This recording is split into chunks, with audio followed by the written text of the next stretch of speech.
প্রিয় বন্ধুরা, আসসালামু আলাইকুম। ছাত্রদের প্রোক্লেমেশন বা ঘোষণাপত্রের বিষয়টি নিয়ে আমি কতগুলো কথা বলতে চাই। এই মুহূর্তে বাংলাদেশের সাধারণ মানুষের এই ঘোষণাপত্র নিয়ে কোনো আগ্রহ আছে কি? আমি তো কোনো আগ্রহ দেখছি না, এবং কারোর মধ্যে কোনো আগ্রহ দেখছি না। এই ঘোষণাপত্র বিষয়টি নিয়ে শুধু শুধু এক ধরনের অস্থিরতা তৈরি করা হচ্ছে কোনো কারণ ছাড়া। কারণ এই মুহূর্তে সবচেয়ে প্রধান যে মৌলিক বিষয়গুলো বাংলাদেশের মানুষের সামনে, জনগণের সামনে, সেগুলো কি? বাজারের যে অস্থিরতা, দ্রব্যমূল্যের ঊর্ধ্বগতি, তার উপর দিয়ে কর বাড়ানো হচ্ছে, ভ্যাট বসানো হচ্ছে। মানুষ কিন্তু আরো দরিদ্র থেকে দরিদ্র হয়ে যাচ্ছে। এছাড়াও এই যে বিভিন্ন ধরনের কলকারখানা বন্ধ হয়ে যাচ্ছে, এবং অনেক কলকারখানার শ্রমিকরা দিনের পর দিন, অনেকগুলি মাস চলে গেছে, তারা বেতন পাচ্ছে না, তারা কাজে যেতে পারছে না। এবং জননিরাপত্তার যেভাবে বিঘ্নিত হচ্ছে, আইন শৃঙ্খলা পরিস্থিতি খুবই খারাপ। এবং বছরের শুরুতে বাচ্চাদেরকে বই পর্যন্ত হাতে তুলে দেওয়া যায়নি। তো এই ধরনের যে সমস্যাগুলো চারিদিকে আছে, এর মধ্যে প্রত্যেক দিন কিছু না কিছু বিষয় নিয়ে অস্থিরতা, আন্দোলন, এটা সেটা চলছেই। তার মানে পুরো দেশের সিস্টেমের মধ্যে কোনো ডিসিপ্লিন বলে কিছু নাই, এবং আইনের শাসন বলে কিছু নাই।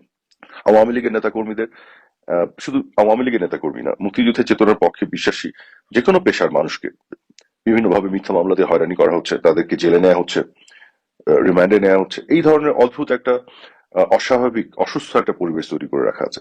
তো এর মধ্যে দিয়ে মানুষ কিন্তু স্বস্তিতে নেই। যে মানুষ কিন্তু এখন স্বস্তি চাচ্ছে, এবং একটা ডেমোক্রেটিক ট্রানজিশন বা একটা গণতান্ত্রিক পরিবেশ ফেরত যাচ্ছে। কারণ গণতান্ত্রিক পরিবেশ ফেরত আসতে গেলে কি করতে হবে? সেক্ষেত্রে একটা নির্বাচন দরকার। আমি মনে করি আজকে বাংলাদেশের বড় বড় দলগুলো সবাই নির্বাচন চায়, একটা অন্তর্ভুক্তিমূলক, একটা প্রপার নির্বাচন চায়। সেই চাওয়াটি কিন্তু বাংলাদেশের জনগণেরও। কিন্তু আপনারা দেখেছেন যে প্রধান উপদেষ্টা প্রফেসর ইউনূস যাদেরকে নিয়ে তার রাষ্ট্রীয় যে বাসভবনে বসেছেন, আপনি দেখেন এদেরকে, একমাত্র বিএনপি ছাড়া আর বাকি যারা আছে, এতগুলো লোক দাঁড়িয়ে আছে, এটা কতগুলো মানুষকে প্রতিনিধিত্ব করে বাংলাদেশে? সবাই মিলে আমার তো মনে হয় না যে 2 থেকে 3% মানুষকে প্রতিনিধিত্ব করে। এক একজন বড় বড় কথা বলে, সারাক্ষণ টেলিভিশনে এসে চেহারা দেখায়, এগুলো আছে তাদের। কিন্তু জনগণকে প্রতিনিধিত্ব করার যে বিষয়টি, জনগণের যে ম্যান্ডেট বা সাপোর্ট বা সমর্থন, এগুলো কিন্তু এদের কারো নাই। এরা এক একজন পলিটিক্যাল সেলিব্রিটি, পলিটিশিয়ান, বা রাজনৈতিক ভাবে যে জনগণের প্রতিনিধি হিসেবে যে জায়গাটি, সেটা এদের কারো নাই। তো তাহলে এই এদেরকে নিয়ে কি ঐক্য হবে? ঐক্য মানে তো গোটা বাংলাদেশের মানুষের ঐক্য, গোটা বাংলাদেশের মানুষকে যারা প্রতিনিধিত্ব করে সেই দলগুলোকে নিয়েই তো ঐক্য করতে হবে। তো সেই দলগুলো কোথায়? আওয়ামী লীগকে ছাড়া কি ঐক্য সম্ভব? আওয়ামী লীগ তো, আজকে আমি মনে করি, আজকে যদি একটা প্রপার নির্বাচন হয়, আওয়ামী লীগ বা জননেত্রী শেখ হাসিনার পক্ষে 50% মানুষের সমর্থন আছে। এটা কিন্তু সামাজিক যোগাযোগ মাধ্যমে বিভিন্ন ধরনের জরিপে আপনারা দেখতে পাচ্ছেন। যদিও এই জরিপগুলো একেবারে সায়েন্টিফিক না, বা সেগুলো কিছু কিছু ইন্ডিকেশনও দেয়। কাজে সায়েন্টিফিক জরিপ যদি করা যায়, আমি বৈদেশিক বিভিন্ন ধরনের বিদেশি সংস্থাগুলো আছে, তাদের সাথে আমার কথা হয়েছে। আমি তাদেরকে অনুরোধ করেছি তারা একটি জরিপ করুক। আপনারা যদি খেয়াল করে দেখেন, আহ, অগস্ট মাসে গত বছরে ইন্টারন্যাশনাল রিপাবলিকান ইনস্টিটিউট আইআরআই যে জরিপ করেছিল, সেই জরিপে কিন্তু দেখা গেছে মাননীয় প্রধানমন্ত্রী শেখ হাসিনার যে অনুমোদনের যে অ্যাপ্রুভালের যে রেটিং, অনুমোদনের গ্রহণযোগ্যতা জনগণের কাছে, সেটি ছিল 70%। তো সেটি কিন্তু সত্যি, এই 70% অনুমোদন উনার পক্ষে জনগণের পক্ষ থেকে ছিল সবসময়।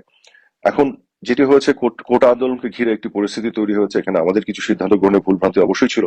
এবং তারপরে 16 তারিখে যখন আবু সাইদ সহ অনেকগুলো মৃত্যু হলো, এবং তারপর একটির পর একটি ধরনের হতাহতের ঘটনা ঘটা শুরু করলো, এবং একটা অল্প সময়ের মধ্যে এই যে ম্যাটিকুলাস প্ল্যানের অংশ হিসেবে মানুষের মনকে বিষিয়ে দেয়া, আমাদের বিপক্ষে মানুষকে বিভ্রান্ত করা, এবং আমরা এই যে পুরো জিনিসটা যে তদন্ত করে বের করবো, এটাকে অ্যাড্রেস করব, তার আগেই কিন্তু অনেক ঘটনা ঘটে গেছে। তো এখন বিষয়টি হচ্ছে যে, কিন্তু ধীরে ধীরে এখন মানুষ কিন্তু অনেক কিছু বুঝতে পারছে, আমার বিশ্বাস।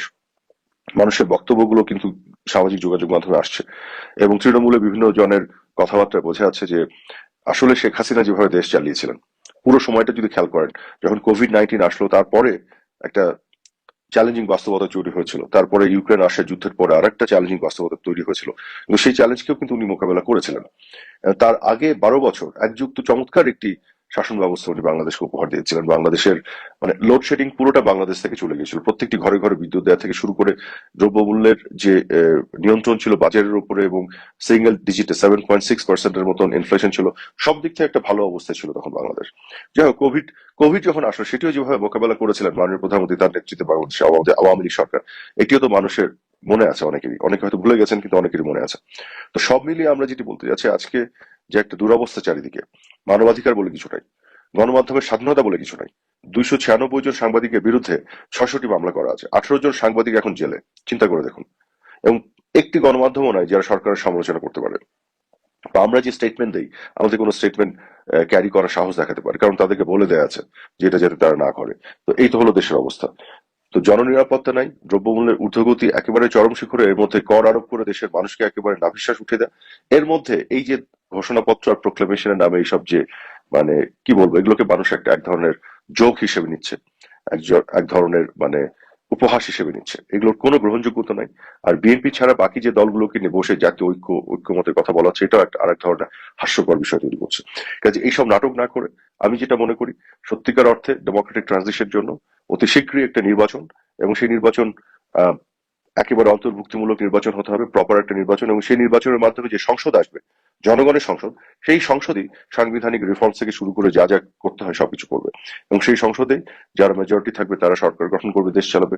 যারা মেজরিটি থাকবে না তারা বিরোধী দলে থাকবে। এবং সেই সংসদের মাধ্যমে আমি মনে করি অনাগত কালের জন্য একটা চিরস্থায়ী বন্দোবস্ত করা দরকার। নির্বাচনী প্রক্রিয়াকে একেবারে একটা এমন জায়গায় নিয়ে আসা দরকার যে কখনোই এই নির্বাচন কেন্দ্রিক জটিলতা ভবিষ্যতে বাংলাদেশ আর তৈরি না হয়। তা আপনাদের সবাইকে অনেক ধন্যবাদ।